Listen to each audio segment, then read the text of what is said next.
So the problem I have is this door. Makes a terrible racket. So I'm going to have to replace that hinge there. Just a smaller side. This hinge I also replaced, but this is much easier. You can replace this with a door exactly like it is. It's closed, and you just whip it out and put the new one in. That's a replacement as well. That was how I did that. So for this, what you're going to need, obviously, the replacement hinge, tools.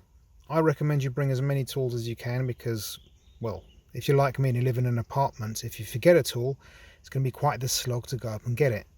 The jack, obviously your car should have a jack. If it doesn't, something's wrong.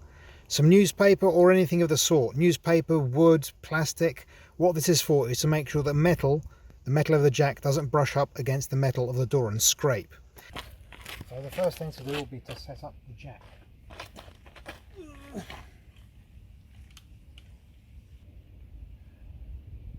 Ideally you should find a place that's as level as possible, but I can't.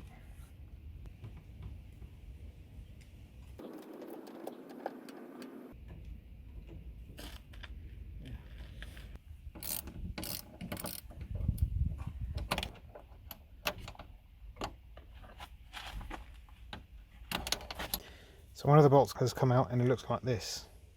I don't know, does that look bad? It looks like just surface rust, but I could be mistaken. It was around about here, with the sweltering heat and the lack of an open-end 13mm spanner, that I came to the conclusion that I should perhaps stop, before I had a loose door hanging off a single hinge with no way of putting it back.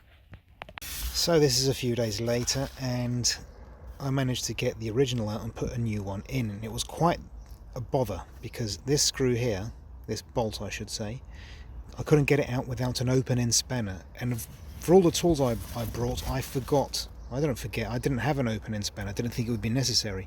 The thing is, you can't just put in a ratchet socket and stuff in this space. It just doesn't fit. You have to have an open-end spanner.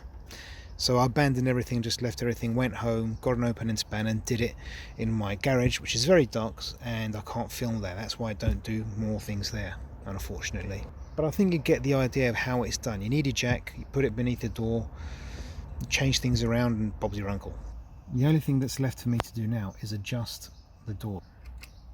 And I'm going to put some of these washers between that bracket, that top bracket, and the door, and also that bottom bracket as well, because the door needs to be slightly spaced out further and slightly tilted upwards like so to work properly. So again, apologies for not filming, but what I did was I put some washers between the bracket and the door, and I'm going to test the door now, see if it works.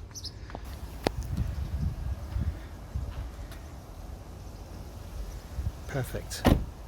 Absolutely perfect. There you go, couldn't want it better. So if you made it this far, thanks very much. I apologise for the shoddy camera work, but that's what you get when you have a one-man show. So I bid you all farewell. Beautiful.